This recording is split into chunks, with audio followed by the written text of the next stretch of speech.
आत्मविश्वास के साथ पूरी ईमानदारी से बढ़ाया गया कदम भले ही एक चाय बेचने वाले बच्चे का है। कुछ लोगों का मानना था कि मोदी जी इस देश के प्रधानमंत्री नहीं बनेंगे। मैं आपको वायदा करता हूं कि इस 21वीं सदी में नरेंद्र मोदी कभी भी देश के प्रधानमंत्री नहीं बनेंगे। लेकिन यहाँ आकर चाय का वितरण करना चाहते हैं तो हम उनके लिए कुछ जगह बना रहे हैं।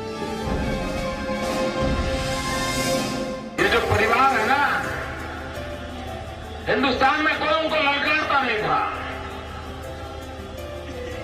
एक चाय वाले ने ललकार दिया।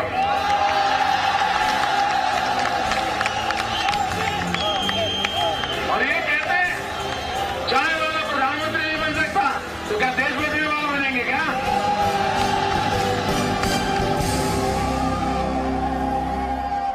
लेकिन जिसके कदम किसी बाधा के सामने रुकते नहीं, वो एक दिन देश ही नहीं बल्कि दुनिया के सबसे प्रभावशाली चेहरे के साथ कदम से कदम मिला सकते हैं। ऐसे ही कदम वडनगर रेलवे स्टेशन पर मौजूद इस चाय की दुकान से निकले। राष्ट्रीय स्वयंसेवक संघ के साधारण स्वयंसेवक से बीजेपी के कार्यकर्ता तक। मैं आरएसएस से जुड़ा रहा। बचपन से मेरा जो कुछ भी संस्कार हुआ, मेरी डिसिप्लिन आई, मेहनत करने का स्वभाव बना, उसमें आरएसएस का संस्कार का बहुत बड़ा रोल है। बीजेपी के कार्यकर्ता से गुजरात के मुख्यमंत्री तक, गुजरात के मुख्यमंत्री से देश के प्रधानमंत्री तक नरेंद्र दामोदर दास मोदी के ये कदम लगातार बढ़ते रहे। इन बढ़ते कदमों की कहानी इतिहास बना रही है। भारत के प्रधानमंत्री नरेंद्र मोदी की ये कहानी भारत के 700 से ज्यादा जिले और 6 लाख से ज्यादा गाँव में रहने वाले हर बच्चे में उम्मीद जगाने की कहानी है।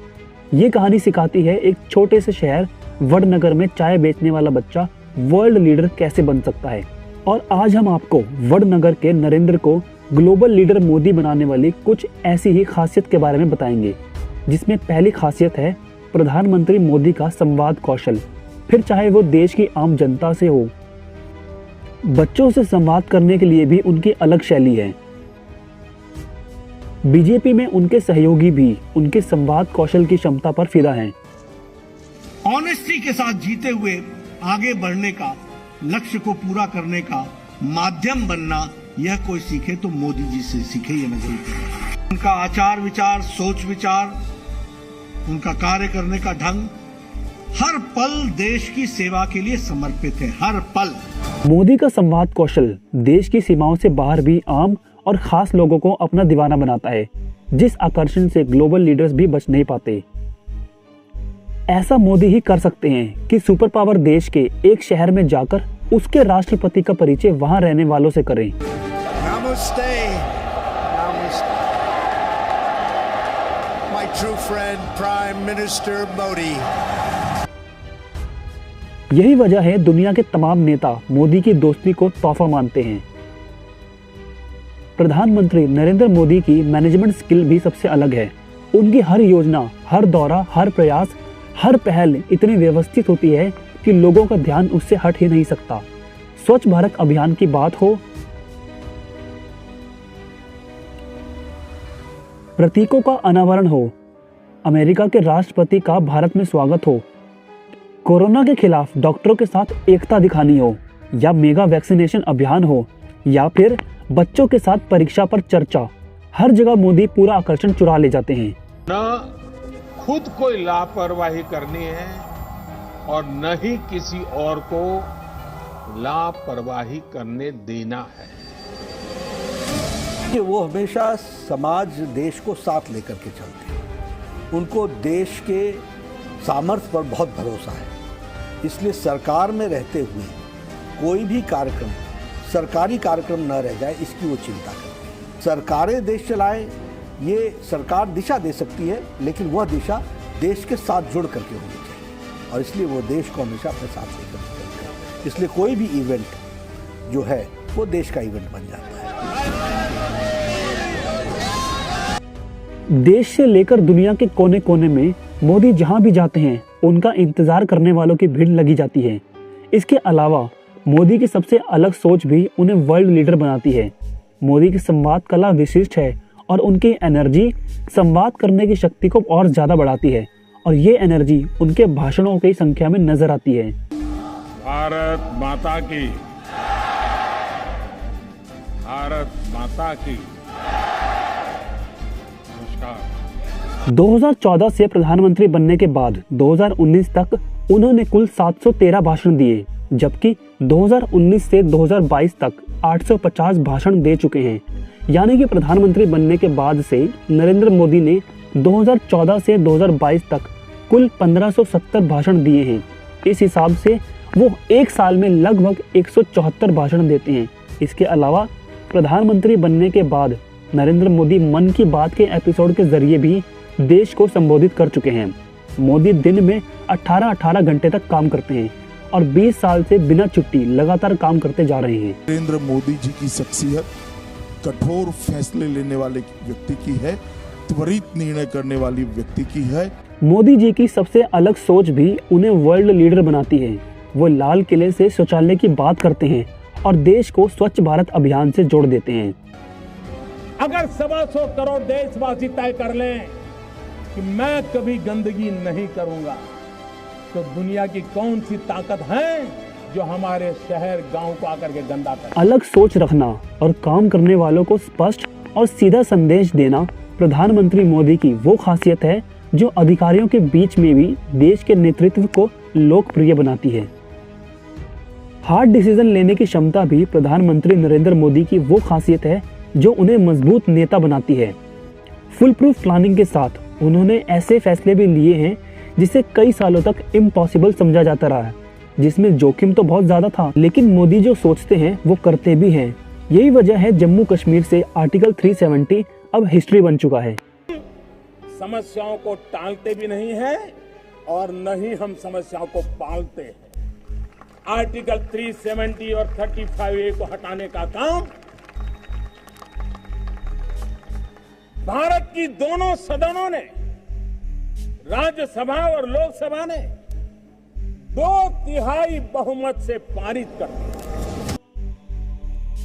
काले धन पर नोटबंदी की स्ट्राइक हो चुकी है। मध्यरात्रि यानी 8 नवंबर 2016